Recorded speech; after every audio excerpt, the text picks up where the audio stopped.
यो आकाशवाणी गान्तोक हो। अब प्रस्तुत छ मासिक रेडियो कार्यक्रम मन की बातमाथि चर्चा परिचर्चा।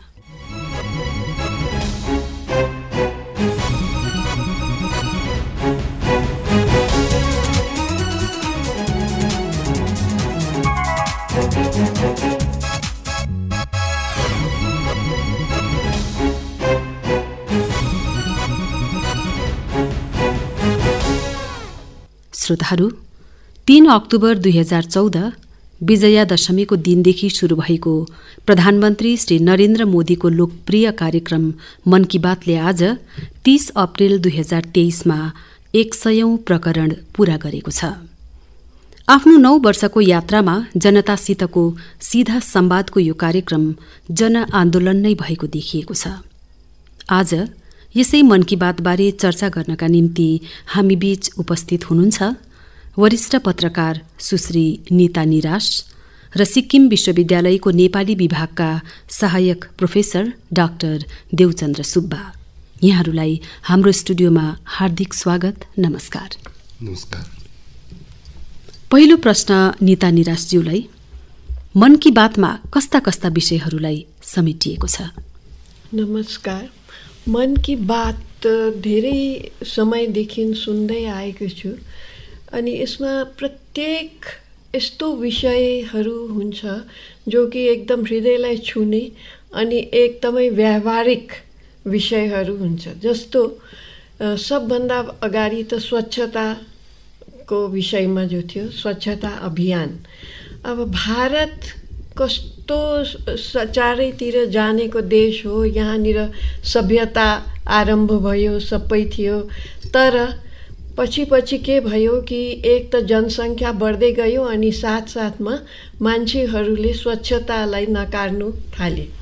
अनि कहीँ पनि विदेशतिर जहाँ पनि सबले भारतलाई यो चाहिँ महिला देश हो भनेर प्रसिद्ध गर्थ्यो अनि प्रचार गर्यो। तर मोदीजी आएर उहाँले मन की बातमा सबैलाई स्वच्छता अभियान गर्नु, सबजना स्वच्छ सफाई गर्नु, घरको वरिपरि आफ्नो गाउँ घरमा यो सबै उहाँले सिकाउनु भयो। त्यसले निकै प्रभाव पार्यो। साथै उहाँले खाली मुखले भन्नु मात्रै होइन, मन की बातको साथसाथमा सबभन्दा राम्रो कुरा चाहिँ के छ कि उहाँले धेरै शौचालयहरू बनाउनुको लागि धन आवन्टन पनि गरिदिनु भयो। त्यसले गर्दाखेरि देशमा जहाँ चाहिँ सबजना खेतमा जाने अनि नालाहरू खोज्ने, के गर्ने, लोटा लिएर बिहानै वहाँ सबजना अब आफ्नो आफ्नो शौचालयमा जान्छ अनि त्यो धेरै राम्रो भयो।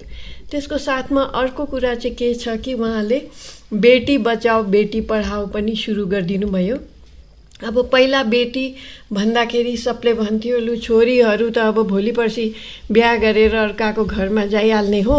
भारतमा यो प्रचलन एकदम बेसी थियो अनि किन पढाइ बस्नु, किन के गर्छ पढेर, बरु घरमै केही सिकोस् भन्थ्यो। तर बेटी पढाओ भनेर सिकाएपछि चाहिँ अहिले धेरै उनीहरूले बुझिसकेको छ कि पढाएको राम्रो हुन्छ, पढेर केही नोक्सान छैन। बिहा गरेर गए भने पनि आफ्नो परिवार, नानीहरू सबको लागि एउटा आमाले कति सिकाउनु सक्छ। अनि त्यसले गर्दाखेरि चाहिँ बेटी बचाओ बेटी पढाओ उहाँले गरेको पनि धेरै प्रभाव पारेर अहिले निकै प्रचलित भएको छ। चारैतिर हामी देख्छ जहाँ पनि यसको के न के अभियान चलिरहेको हुन्छ, कार्यक्रम हुन्छ अनि यो सब हुन्छ। त्यहाँदेखि मोदीजीको अर्को जुन चाहिँ महत्त्वपूर्ण जुन चाहिँ विषय उहाँले मन की बातमा भनेको छ त्यो थियो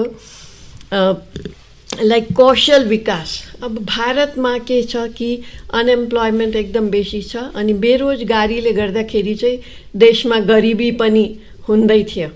तर अब यो जुन चाहिँ उहाँले भन्यो कि अब किन चाहिँ एउटा शोध गर्दाखेरि चाहिँ हाम्रो देशमा किन बेसी मान्छेहरू बेरोजगार छ भन्दाखेरि शिक्षित छ तर बेरोजगार। अब त्यसको यो भयो कि यिनीहरूको कुनै किसिमको कौशल छैन, केही छैन।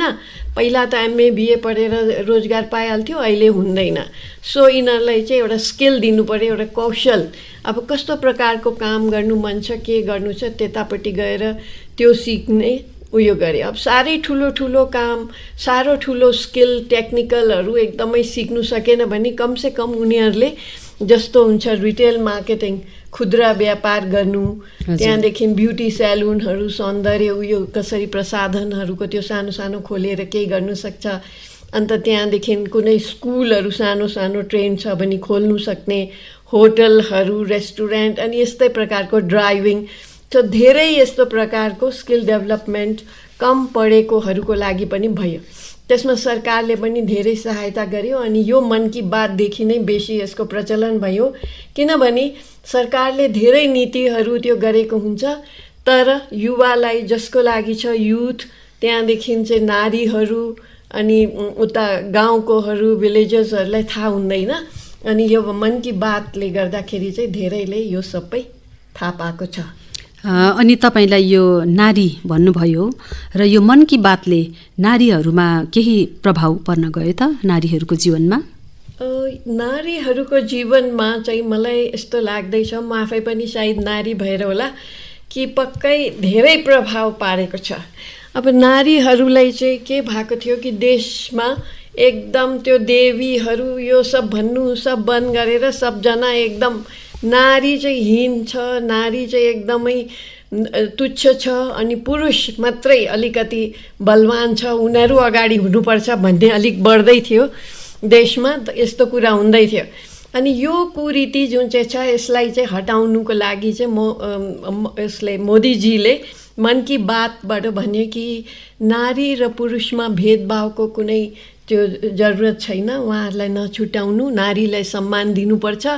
अन्त किनभने नारी एउटा आमा हो जसले कि संसारलाई अगाडि बढाउनुहुन्छ, उहाँलाई सम्मान दिनु। अनि त्यसले गर्दाखेरि चाहिँ अहिले के छ कि धेरै नारीहरू हामी देख्छ कि उनीहरूको पनि मनोबल बढेर उनीहरू पनि अगाडि आउँदैछ।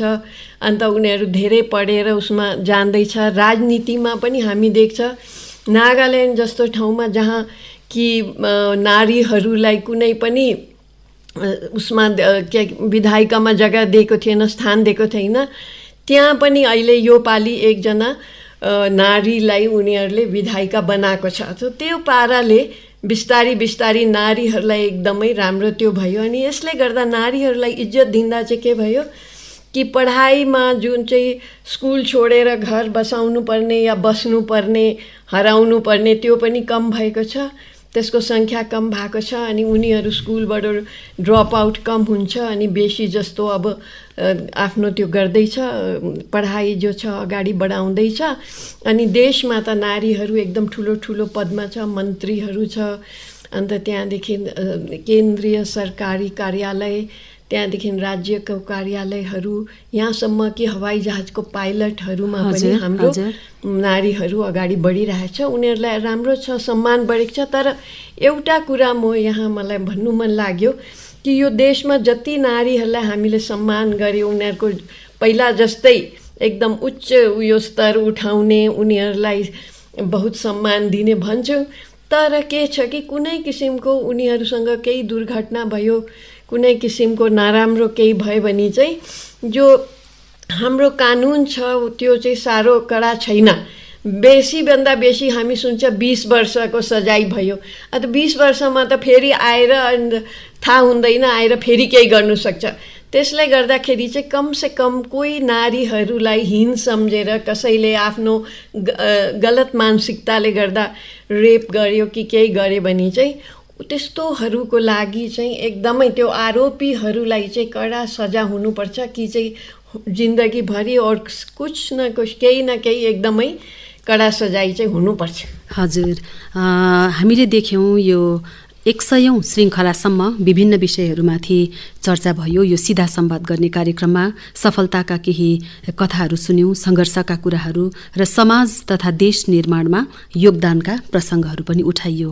र यीमध्ये बेटी बचाओ बेटी पढाओ, प्रकृतिका कुरा भयो र शिक्षामाथि पनि जस्तै परीक्षा पे चर्चा भनौँ है। अनि देवचन्द्र सुब्बा सर यो अध्ययन तथा अध्यापनको क्षेत्रमा नै संलग्न हुनुहुन्छ र तपाईलाई कस्तो लागेको छ मन की बातमा अझै कुन प्रकारका अथवा कस्ता कस्ता कुराहरू गरिनुपर्छ?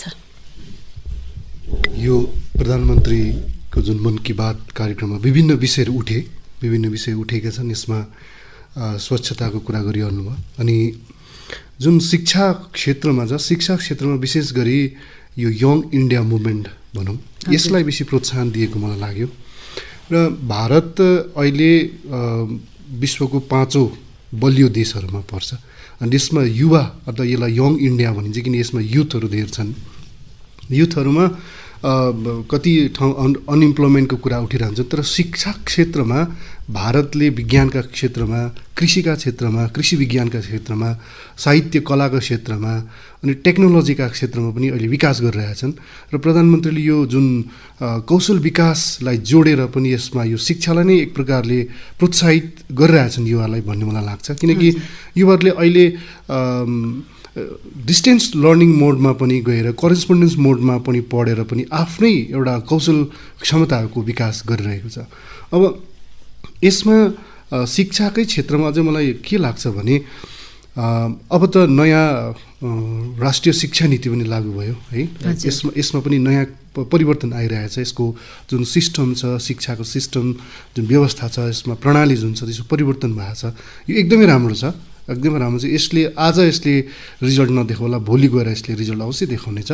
तर यसमा मलाई चाहिँ के लाग्छ भने अघि मैले भन्नु मन लागेको कुरा चाहिँ कि अब विशेष गरी शिक्षाकै क्षेत्रलाई जोडेर है, किनकि नयाँ एडुकेसन पोलिसीमा क्षेत्रीय संस्कृति, क्षेत्रीय भाषालाई पनि एउटा विशेषता दिने कुरा उठेको छ यसमा। त्यसकारणले मन की बात जस्ता कार्यक्रममा पनि, किनकि भारत एउटा विविध संस्कृतिले बनेको देश, विविध भाषाले बनेको देश, विविध धर्मले बनेको देश हो र यसमा पूर्वोत्तर क्षेत्रका, उत्तर भारतका, दक्षिण भारतका, पश्चिम भारतका विभिन्न क्षेत्रका मसिना मसिना ससाना संस्कृतिहरू छन्। यसलाई पनि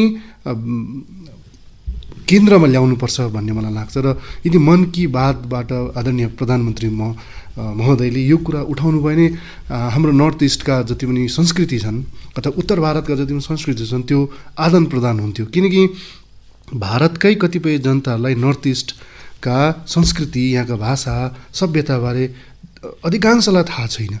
यदि यी कुराहरू चाहिँ केन्द्रमा आएर प्रसार भयो भने चाहिँ हामी भारतलाई अझै आन्तरिक तहबाट हामी बुझ्न सक्छौँ र यसलाई पनि शिक्षामा त जोडिएको छ। अब शिक्षामा यसलाई गहन प्रकारले लानुपर्ने हाम्रो जिम्मेवारी हो। तर यसलाई राष्ट्रिय स्तरमा लिएर आउने चाहिँ मन की बात एउटा राम्रो माध्यम हुनसक्छ भन्ने मलाई लाग्छ र यी कुराहरू चाहिँ जोडिनुपर्छ भन्ने मलाई मेरो एउटा व्यक्तिगत विचार हो। अनि अहिले यो आजादीका अमृत महोत्सव है, यो खुबै महत्त्वपूर्ण कार्यक्रम रहेको छ देशका लागि र यो दिशामा पनि यो मन की बातले कस्तो प्रकारको प्रभाव पारेको छ जस्तो लाग्छ तपाईँलाई? हजुर, अहिले सबैभन्दा ठुलो कुरो त जति पनि हामी अहिले अन्तर्राष्ट्रिय राजनीतिलाई हेर्छौँ है, अन्तर्राष्ट्रिय राजनीति हेर्दाखेरि त्यहाँ विभिन्न प्रकारका एउटा पोलिटिकल अथवा राजनीतिक मतभेद चलिरहेछ। तर भारत देशको संरचना, यसको ब्लुप्रिन्ट हेर्दा चाहिँ भारत आफैमा एउटा विश्व हो, किनकि यसमा विविधता छन् है। र यो आजादीका अमृत महोत्सव चाहिँ किन हो भन्दा चाहिँ यसले भारतीय भावना, चाहे जुनै पनि धर्मको, जुनै पनि संस्कृति र जुनै पनि प्रान्तको किन होस्, तर सबैले नै आजादीका अमृत महोत्सव मनाइरहेका छन्। यो चाहिँ एउटा भारतीय भावनालाई एउटा स्तरमा ल्याउने, एउटा मञ्चमा ल्याउने एउटा कुरा हो। र यसमा आजादीका अमृत महोत्सवको प्रचार भएर जस्तै हामी सिक्किममा गरिरहेछौँ, अब दार्जिलिङका कुनै एउटा गाउँमा पनि गरिरहेछ, अनि तल मणिपुरको एउटा कुनै गाउँमा पनि गरिरहेछ, उस्तै प्रकारले तल तमिलनाडुको एउटा गाउँमा पनि भइरहेछ भनेपछि यो जुन राष्ट्रिय भावनालाई एउटा प्रोत्साहित दिने कार्यक्रम जुन छ यो यसलाई मन की बातले पनि अगाडि ल्याएको छ। यो अत्यन्तै नेसन बिल्डिङकै एउटा मलाई अङ्ग मानेर देख्छु, हेर्छु। हजुर, यो राष्ट्र निर्माणको दिशामा मन की बातले धेरै सहयोग प्रदान गरेको छ। हजुर, निता दिदी, तपाईँ धेरै वर्षदेखि पत्रकारिताको क्षेत्रमा संलग्न हुनुहुन्छ र तपाईँले यति वर्षको पत्रकार व्यवसायमा रहेर यो धेरै प्रकारका समाचारहरू रिपोर्टिङ गर्ने, सङ्कलन गर्ने कार्यहरू गर्नुभयो। तर यो मन की बातबाट तपाईँले कस्तो प्रेरणा पाउनुभयो त?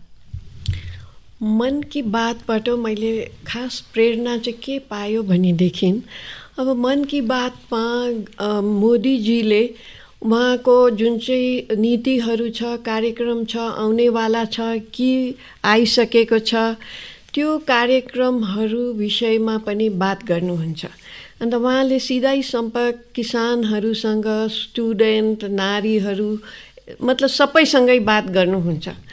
त्यो गर्दाखेरि के हुन्छ, धेरै उहाँहरू प्रभावित भएर अनि भन्छ कि एउटा सर्वे गरेर 94 to 96% यो सुन्छ अनि प्रभावित भएको पनि छ, अपनाएको पनि छ जिन्दगीमा। अनि त्यसले गर्दाखेरि मलाई चाहिँ के लाग्यो भने अब यो जब यस्तो प्रकारले एक प्रधानमन्त्री जस्तो ठुलो ओहदामा बस्नुहुनेले यो सबैसँग सम्पर्क गरेर अनि प्रत्येक महिनाको अन्तिम उसमा सप्ताहमा बातचित गरेर भन्दाखेरि यति साह्रो प्रभाव परेको छ। त किन हामी पनि, म आफै पनि खालि त्यो राजनीतिक समाचारहरू मात्रै नलेखेर, खालि के भयो कसो भयो त्यो सब नलेखेर, त्यसको साथसाथमा यदि सरकारी नीति कार्यक्रम के हुँदैछ, कहाँ कस्तो प्रकारले विकास हुँदैछ, के नयाँ छ, के जनताको हितमा छ, किसानहरूलाई के उनीहरूले पाउने के सुविधाहरू छ, त्यस्तो प्रकारले त्यो सब चिजहरू त्यो विषयमाथि पनि लेखे भने चाहिँ धेरैजनाले वहाँबाट चाल पाउनु सक्छ। किनभने धेरै आजकल शिक्षित छ अनि पढेको हुन्छ, घरमा त नानीहरू त एकदमै सबकै पढेको हुन्छ। सो त्यस्तो प्रकारले उनीहरूलाई अलिकति जागरण हुन्छ, उनीहरूलाई थाहा हुन्छ के हुँदैछ र त्यसले गर्दाखेरि चाहिँ राज्यमा अलिक एक किसिमको लाभ पनि हुन्छ होला भन्ने मेरो आशा छ। त्यही मैले अपनाऊँ भनेको छु अनि अपनाउँदैछु। हजुर, देवचन्द्र सुब्बाज्यूलाई मेरो प्रश्न अब के छ भने, मन की बातमा शिक्षा, स्वास्थ्य, चिकित्सा जस्ता क्षेत्रहरूबारे चर्चा गरियो भनेर अघि हामीले कुरा गरिसक्यौँ र योग है, अङ्गदान जस्ता प्रसङ्गहरू पनि उठाइयो र कुन प्रसङ्गले तपाईँको हृदयलाई स्पर्श गर्यो त्यसबारे पनि अलिकति बताइदिनुहोस् न। हजुर, यो मन की बात एउटा बहुविषयको एउटा कार्यक्रम म मान्छु यसलाई, र यसमा थुप्रै विषयहरू उठेका थिए। यसमा मलाई विशेष गरी छुने दुईवटा विषय, एउटा चाहिँ पर्यावरणका कुरा, म आफ्नो प्रिय विषय भएर पनि होला, अनि अर्को चाहिँ यो अङ्गदानको जुन प्रकरण थियो यो मलाई एकदमै अत्यन्तै यो लाग्यो, किनकि अङ्गदान अहिलेका युगमा यसलाई के भन्नु, व्यावहारिक रूपमा पनि एउटा पुण्यको काम मानिन्छ। विज्ञानले पनि यसलाई प्रोत्साहन दिन्छ र सरकारले पनि यसलाई दिइरहेको छ। त्यस बेलामा माननीय प्रधानमन्त्रीले भन्नुभयो कि हामीले राज्य सरकारसँग मिलेर पनि कति व्यवधानहरूलाई एकै रूपमा एउटै नियममा लाउने प्रयास गरिरहेछौँ भन्ने उहाँले कुरा गर्नुभयो। किनकि हामी मरिसकेपछि त यो शरीरको केही काम छैन आध्यात्मिक रूप, किनकि भारत आफैमा एउटा आध्यात्मिक आधारमा उभिएको, भारतीय दर्शन भन्नु नै अध्यात्म हो र अध्यात्ममा उभिएको देश, त्यसबाट उठेको देश भएको कारणले गर्दा हामी पाप अनि पुण्यमा विश्वास गर्छौँ है। अनि अङ्गदान गर्नु भनेको साँच्चैमै श्रेष्ठ पुण्य हो भन्ने मलाई लाग्छ। र मेरो शरीर त अब मलाई काम लाग्दैन भने चाहिँ यो शरीरका अङ्गहरू कसैलाई काम लागोस् भने, त्यो पन्जाबको नानी 39 दिनका नानीको एउटा किडनी कसैलाई काम लाग्यो भने यो यति भावुक विषय थियो। म एकदम अत्यन्तै भावुक थिएँ त्यस बेलामा र मलाई यो विषयले धेरै छुएको थियो। अनि पर्यावरण पनि मलाई धेरै चिन्ता लाग्छ र यो भारतको जुन जलवायु परिवर्तन छ, जलवायु विविधता छ, अनि पर्यावरणको जुन कुरा छ, यसमा पनि प्रधानमन्त्रीले धेरै केन्द्रित भएर एकदम प्रयास गरिरहनु भएको छ र हामीले पनि यसमा अत्यन्तै गम्भीर भएर विचार गर्नुपर्छ भन्ने लाग्छ। यो दुईवटा विषय चाहिँ मलाई व्यावहारिक रूपमा छोएको विषय हो। हजुर, प्रधानमन्त्रीले यो कार्यक्रम प्रसारित हुन अघि नै जनताबाट सुझाव तथा विचारहरू आमन्त्रित गर्नुहुन्छ र तपाईँको मनको कुरा के छ अब त्यो अलिकति भनिदिनुहोस् न। मैले अहिलेसम्म आफ्नो देशलाई जसरी देखेँ, जसरी हेर्छु, त्यसमा चाहिँ यो विविधताको कुरा हामी गरिरहन्छौँ, जहिले पनि सबैले नै गरिरहन्छन् है। र अब यो विविधतालाई जोड्ने जुन सूत्र छ एउटा है, त्यसको एउटा निर्क्युल हुनुपर्छ होला भन्ने मलाई लाग्छ। अब यो राजनीतिक स्तरमा हुन्छ अथवा सांस्कृतिक स्तरमा हुन्छ, कुन स्तरमा हुन्छ, यो हामी विभिन्न धर्मी, विभिन्न भाषी, विभिन्न संस्कृति बोकेका भारतीयहरूलाई आन्तरिक तहबाट जोड्ने सूत्र चाहिँ के छ भन्ने एउटा अनुसन्धान भएर अब यसको निर्कुल चाहिँ प्रधानमन्त्री महोदयले पनि गरिदिनु, किन उहाँहरू त्यो स्तरमा बसेर देख्नुहुन्छ देशलाई। हामी जसरी सामान्य वर्गले देख्छौँ त्योभन्दा अर्को दृष्टिकोणले उहाँहरूले देख्नुहुन्छ है। जसरी राज्यमा आउने मतभेद, सांस्कृतिक रूपमा आउने मतभेद अथवा कुनै एउटा जाति बिचमा आउने मतभेद, यसले भारतको सार्वभौमिक तालाई प्रश्न चिन्ह उठाउँछ र अब यस्तो नहोस् र यी विषयहरूलाई अब एक सूत्रमा लिएर राख्नुपर्छ भन्ने विषय चाहिँ विशेष गरी जोड गरेर आउनुपर्छ भन्ने मलाई लाग्छ। यो एउटा सामूहिक अवचेतन, सामूहिक चेतनाको कुरा पनि हो, किनकि जनताको त्यो सामूहिक चेतनालाई जागृत गर्न सक्यो भने हामीमा त्यो भारतीय भावना अझै प्रबल भएर आउँछ भन्ने मलाई लाग्छ। त आज यहाँहरूले हाम्रो स्टुडियोमा आएर यहाँहरूले आफ्नो व्यस्त समयमा पनि आज हाम्रो स्टुडियोमा आएर आफ्नो विचार तथा सुझाव सँगसँगै मनको कुरा व्यक्त गरिदिनु भयो। यसका निम्ति म वरिष्ठ पत्रकार सुश्री नीता निराश र सहायक प्रोफेसर डाक्टर देवचन्द्र सुब्बालाई हार्दिक धन्यवाद व्यक्त गर्दछु। धन्यवाद, नमस्ते। धन्यवाद।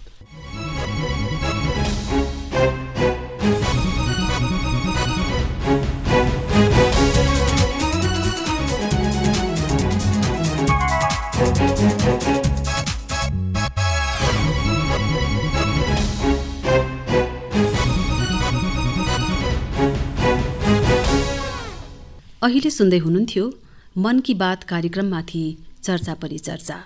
यसमा भाग लिइरहनुभएको थियो वरिष्ठ पत्रकार सुश्री नीता निराश र सिक्किम विश्वविद्यालयको नेपाली विभागका सहायक प्रोफेसर डाक्टर देवचन्द्र सुब्बाले। यो कार्यक्रम आकाशवाणी गान्तोकको समाचार एकांशको प्रस्तुति थियो।